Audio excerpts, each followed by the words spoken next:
வகை அறியாதார், சொல்லும் ஆற்றலும் இல்லாதார். இவற்றினை நாம் நம்முடைய தமிழ் மொழியினுடைய சிறப்பை, ழகர சிறப்பை அறியாதோர் பேசும்போது நாம் நகைக்கிறோம் அல்லவா? அவர்களுக்கு இந்த சொல் தெரியாததால், சொல் வகை அறியாததால், ஒரு இளம் குட்டி, அதாவது ஒவ்வொரு வகைக்கும் விலங்கினத்தினுடைய குட்டிகளுக்கும் வேறு வேறு பெயர்களை தொல்காப்பியர் மரபை கடைபிடித்து சொல்லித் தருவது போன்று, கன்று என்று எதை சொல்லணும், எதனை சொல்ல வேண்டும், பிள்ளை என்று எதனை சொல்ல வேண்டும், பார்ப்பு என்று எதனை சொல்ல வேண்டும் என்றெல்லாம் வகை பிரித்து உள்ள நம்முடைய தமிழ் மொழியினுடைய சிறப்பை அறியாமலே, நம்முடைய மொழியை அறியாமலே சிலர் பேசக்கூடும். அப்போது அவர்களை பார்த்து நகைக்கத்தான் தோன்றும். இந்த சமஸ்கிருத வாணன் ஒருவன் அதனை போன்று பேசிய போது எள்ளலுக்கு ஆள் ஆனதை நீங்கள் எல்லோரும் நன்கு அறிவீர்கள். எனவே வகையறிந்து அதனை கையாள தவறிவிட்டால் அவன் நகைப்புக்கு ஆளாவான். அவனுக்கு இருக்கின்ற அறிவை பற்றியும் ஐயம் கொள்வர் என்ற அடிப்படையிலே வகையறியார் என்று சொல்லுகின்றார். எதனையுமே வகையோடு சொன்னால்தான் பொருள் புரியும் என்பது போல நம்முடைய தாய்மார்கள் சமையலிலே காட்டும் பதத்தையும் பக்குவத்தையும் அறிவோம் அல்லவா? அதனை போன்றே நாம் இதனை கருத்தில் கொள்ளுதல் வேண்டும் என்பதனையும் சொல்லிக் கொள்கிறேன். திருவள்ளுவர் மிக செம்மையான சொற்களை கையாள்வார். ஒளியார் முன் ஒள்ளியர் ஆதல், வெளியார் முன் வான்சுதை வண்ணம் கொளர். இந்த ஒளியார் என்று சொல்லும் போது அறியாமை இருள் அகன்று அல்லது அகற்றிக்கொண்டு ஒளி பெற்ற, எதோடைய ஒளி? அறியாமை இருள் அகல அகல அறிவினுடைய ஒளி அவ்விடத்திற்கு வந்து விடுவது போல இந்த ஒள்ளியர் என்பதை தான் ஒளியார் என்று சொல்லக்கூடிய அளவிலே அறிவு மிக்கவர்கள் ஒள்ளியார் முன் ஒள்ளியர் ஆதல் வேண்டும். ஏனெனில் அதற்காகத்தான் அந்த ஒளியரும் காத்திருப்பார்கள்.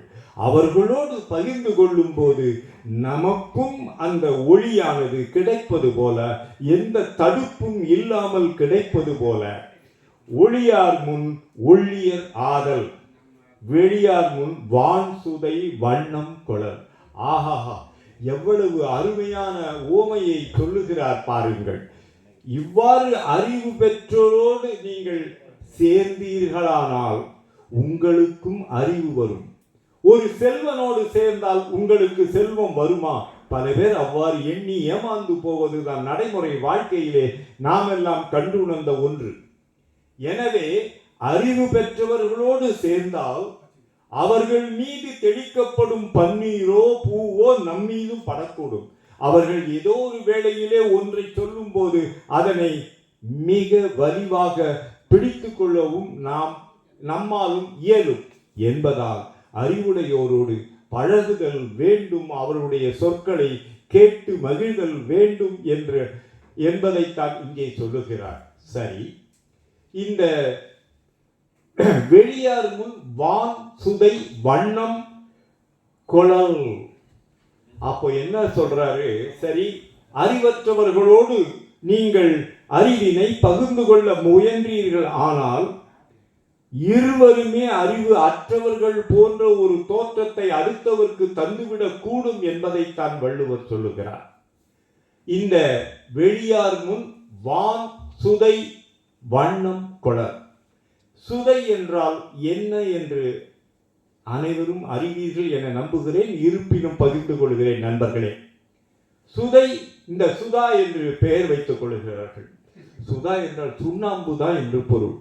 ஏன் அந்த சுதா என்பதை சுண்ணாம்பு என்று சொல்லி வெள்ளை வண்ணத்தை தான் சுதா என்று சொல்லுகிறார்கள். சுத்தம் என்று சொல்லும் இந்த சுதா சுதை என்று சொல்லிலிருந்து பிறக்கிறது. இந்த சுண்ணாம்புக்கும் வெண்ணைக்கும் வேறுபாடு கண்டுபிடிக்க முடியுமா? வண்ணத்தை மட்டும் கணக்கில் கொண்டால் இரண்டும் ஒரே வண்ணத்தில், ஒற்றை வண்ணத்திலே அது காட்சி தருந்த போதிலும் வெண்ணெய் வேறு சுண்ணாம்பு வேறு என்று சொல்லுகின்றோம் அல்லவா? சரி, இந்த வால் சுதை வண்ணம் என்று சொல்லும் போது, இந்த வால் என்று சொல்லும் போது வெள்ளை என்று சொல்லுகிறது, சுண்ணாம்புக்கும் வெள்ளை என்று சொல்லுகிறார்கள். பல வண்ண சுண்ணங்கள் வந்துவிட்ட நிலையில் இதனை குறிப்பிட்டாரோ என்னவோ. வால் தான் வான் என்று சொல்லுகிறாள், வான் சுதை என்றெல்லாம் இல்லை, வால் சுதை என்று சொல்லும் போது மிகவும் வெள்ளையான சுண்ணாம்போடு சுண்ணாம்பை சேர்த்தால் சுண்ணாம்புக்கு இடையே வேறுபாடுகளை கண்டுபிடிக்க முடியாது என்பதனை போலவே அறிவற்றவனோடு நீங்கள் பழகும் போது உங்களுடைய அறிவினை தெளிக்கவோ கொடுக்கவோ முயன்றால் நீங்களும் அறிவு அற்றவர்களாக மாறிப்போவீர்கள். எவ்வாறு வெள்ளை சுண்ணாம்போடு சேர்ந்த சுண்ணாம்பு அதே வண்ணத்தில் சேர்ந்து கொள்வது போல வேறுபாடு அறியாத நிலைக்கு மாற்றப்படுவது போல நீங்கள் அறிவிலிகளோடு தொடர்ந்து பழகி வந்தீர்கள். ஆனால் உங்களை அறிவாளிகளாக எண்ணிக்கொண்டு நீங்களும் அறிவற்றவர்களாக மாறிப்போவீர்கள் என்பதைத்தான் திருவள்ளுவர் பெருமகனார் சொல்லுகிறார்கள். நண்பர்களே, அடுத்த குறளாக நன்று என்றவற்றுள்ளும் நன்றே முதுவருள் முந்து கிளவா செறிவு. இந்த நன்று என்றவற்றுள்ளும் அறிவி சிறந்த அவையினர் முன் தானே முந்தி செல்லக்கூடாது, பேசாமல் அடங்கி இருக்க வேண்டும். முன்னர் சென்று விட்டாலும் வாய் திறவாது அடங்கி இருத்தல் வேண்டும். அல்லாக்கால் அதற்கு அவனுக்கு என்ன பெயர் சூட்டுவார்கள்? முந்திரி கொட்டை என்று சொல்லுவார்கள். தானே தன் அறியாமையை வெளிக்காட்ட நேரிட்டு விடும் என்பதால் அறிவர்களின் அவையிலே செல்கின்ற ஒரு அறிவிலி வாயை மூடிக்கொண்டிருந்தால் கூட அவனை அறிவாளிகள் ஒப்புக்கொள்ளக்கூடும். அவன் வாய் திறந்து விட்டால் இவன் அறிவிலி என்ற முத்திரையை அழுத்தமாக குத்திட வேண்டிய வாய்ப்பினை தந்து விடுவார்கள் என்றதால்தான் நன்று என்று என்ற அவற்றுள்ளும் அல்லது நன்று என்று அவற்றுள்ளும் நன்றே எல்லாத்திலும் நல்லது அப்படின்னு இது ஒரு வியப்பா சொல்லுகிறார். எப்படி? வாய் மூடி கிடந்தால் யாரிடையே? அறிவிலியானவன் அறிவாளிகள் அடங்கிய அவையிலே கூடியிருக்கும் போது வாயை மூடிக்கொண்டு அந்த இருந்து விட்டு அந்த அறிவாளிகள் சொல்லுவதை பேசுவதை கேட்டு அறிதல் வேண்டும். அங்கும் அறிதல் என்ற சொல்லை பயன்படுத்திக் கொள்ளுதல் வேண்டும். முதுவருள் முந்து கிளவா செறிவு. இந்த ஒவ்வொரு சொல்லையும் பொருள் விளக்கும். இந்த முதியவர் என்று சொல்லுகிறோம், முதியது என்று சொல்லுகிறோம், முற்றியது என்று சொல்லுகின்றோம், பிஞ்சு என்று தமிழிலே சொல்லுகின்றோம், அதனை மலையாளத்திலே பிந்து என்று சொல்லுகின்றார்கள். இந்த பிந்து என்ற சொல்லுதான் பிந்தியதுதான் பிஞ்சு என்று மாறி போவது போல, நைந்து நஞ்சு என்று போவது போல, நைந்து போயிற்று நஞ்சு போச்சு அப்படின்னு சொல்லுவது போல இந்த பிந்து பிந்திய காய், இதற்கு முந்திய கனியும் உள்ளது, காயாக உள்ளது, கனியாக உள்ளது, இது பிஞ்சு என்ற பொருள்பட இந்த முதுவருள் என்று முதியவர்களாகிய அறிவு பெற்ற முதுவராக இருக்கக்கூடிய நம்முடைய இளையர் முதுவர் என்று தானே பட்டங்களும் அளிக்கப்படுகின்றன நண்பர்களே. அதனையும் கருத்தில் கொள்க. முந்து கிளவா செறிவு.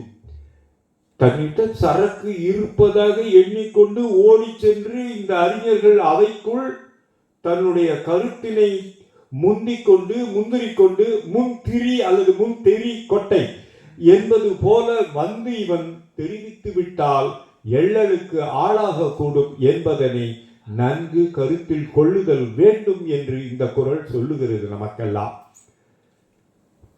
அதற்கு அடுத்ததாக ஆற்றின் நிலை தளர்ந்து அற்றே வியன்புலம் ஏற்று உணர்வார் முன்னர் இழுக்கு.